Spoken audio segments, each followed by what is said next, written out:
Bagian 1. Hilang dari kubur. Pagi, ketika semua orang di desa Borobudur masih tidur nyenyak, di salah satu kuburan penduduk telah terbongkar kubur Patih Lemsgoro. Tidak ada jasad Patih, terbongkar kubur Patih Lemsgoro. Tidak ada jasad Patih. Tentu saja hal demikian segera menyebar beritanya dari mulut ke mulut di desa Borobudur.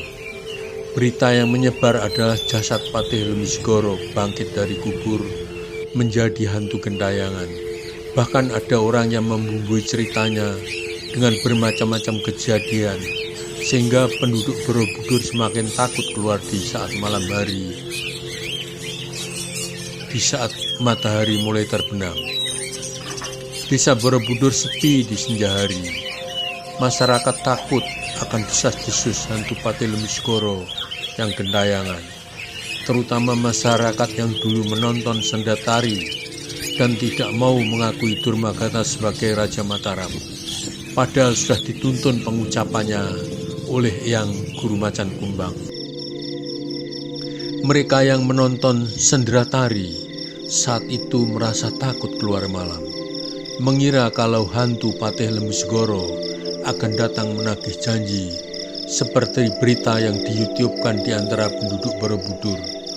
Penduduk Borobudur saat itu tidak pernah berpikir secara logika bagaimana hantu bisa mendatangi penduduk satu persatu yang menuntut janji, sesuatu yang tidak masuk akal. Tetapi sekarang adalah fakta bahwa penduduk lebih baik berada di rumah di saat malam hari.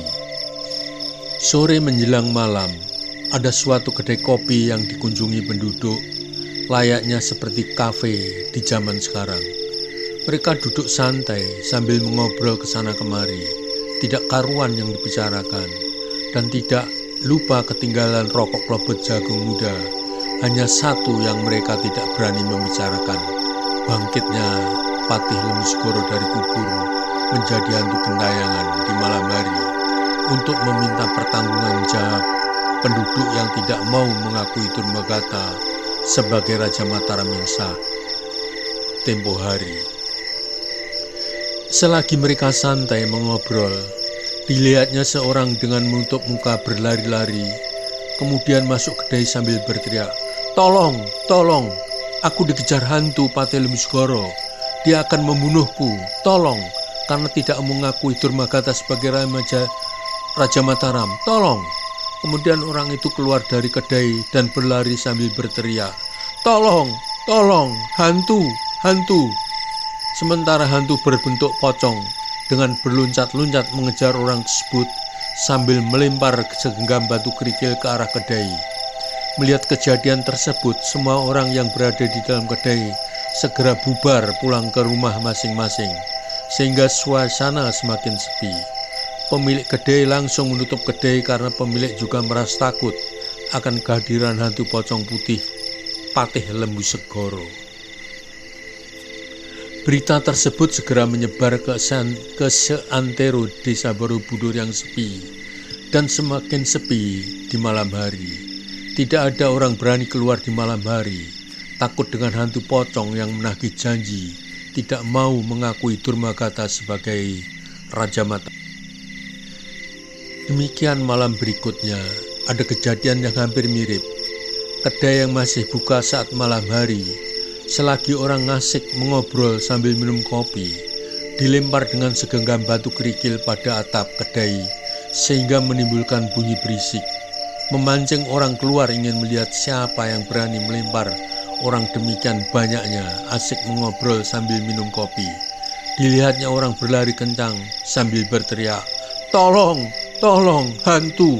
Sementara hantu pocong mengejar orang berlari demikian cepatnya sambil melempar segenggam kerikil ke arah kerumunan orang yang melihat hantu tersebut, sehingga kerumunan orang tersebut segera bubar pulang ke rumah masing-masing. Kini desa Borobudur sudah tidak ada lagi kedai yang buka di malam hari.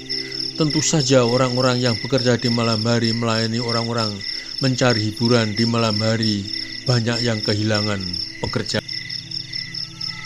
Perbincangan suami istri.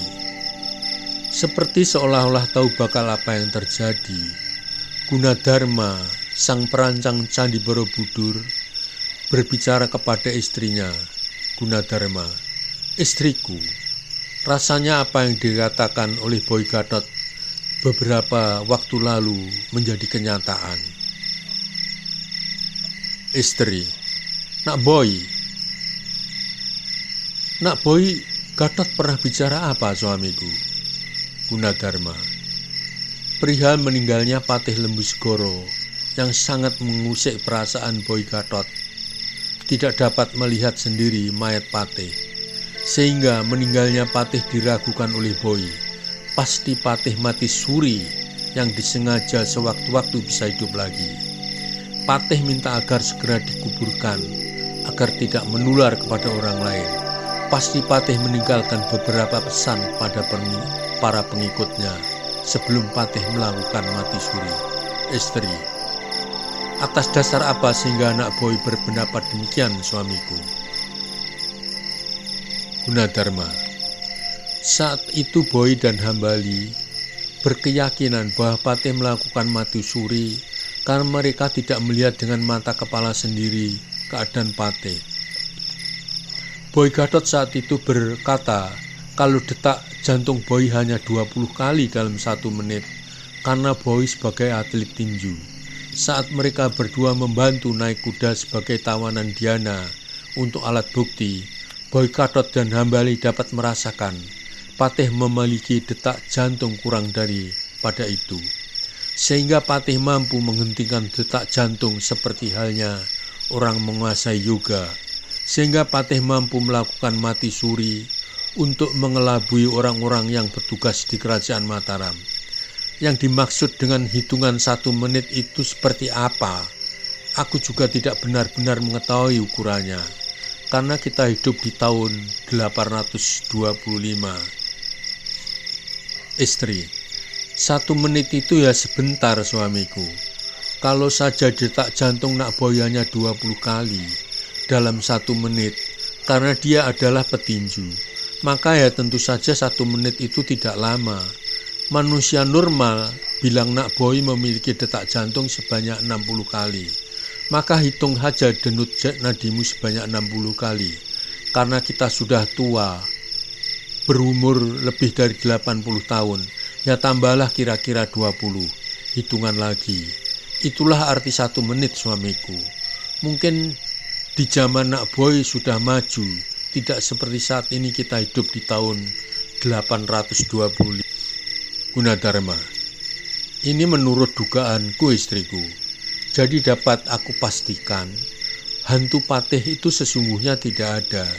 Hanya ingin membuat kekacauan, karena tujuannya untuk menjadikan Durmagata menjadi Raja Mataram tidak tercapai. Jadi kini Patih membalas dendam dengan menakut-nakuti penduduk Borobudur agar semakin sunyi. Orang yang biasa ke pasar di malam hari menjelang pagi untuk belanja barang-barang yang akan dijual lagi, jadi tak berani. Kalau masih nekat akan mendapat celaka. Istri, apakah suamiku perlu melapor kepada raja? Gunadarma, tidak istriku. Sulit membuktikan bahwa itu adalah Patih. Salah-salah aku dapat kehilangan nyawa tuaku. Istri, konon hantu itu mengejar seseorang suamiku. Gunadarma, benar istriku. Hantu mengejar seseorang agar beritanya cepat menyebar ke seluruh desa Borobudur. Istri, berarti ada 2 orang yang kejar dan yang mengejar. Benar suamiku. Kalau benar, berarti ada kerjasama dengan orang lain. Bukan begitu suamiku. Gunadarma, mungkin juga agar cerita itu semakin dibuat menakutkan di masyarakat Borobudur. Entah siapa yang satu, aku kurang tahu. Maklum kita sudah tua istriku. Biarlah nanti juga ada yang membongkar semuanya, seperti kisah 2 batu dakon yang baru lalu. Belum sempat selesai berbicara dari luar, seseorang menawarkan sayuran dan kelapa. Kurir Sumokerto, beli sayuran yang. Gunadarma, Kamu Sumokerto, silahkan masuk, aku ingin membeli sayuran dan kepelapamu. Kurir Sumokerto, terima kasih Yang. Sambil gergas masuk membawa sayuran, Sumokerto berkata lirih, Yang, ini ada berita. Gunadarma, berita apa Sumokerto?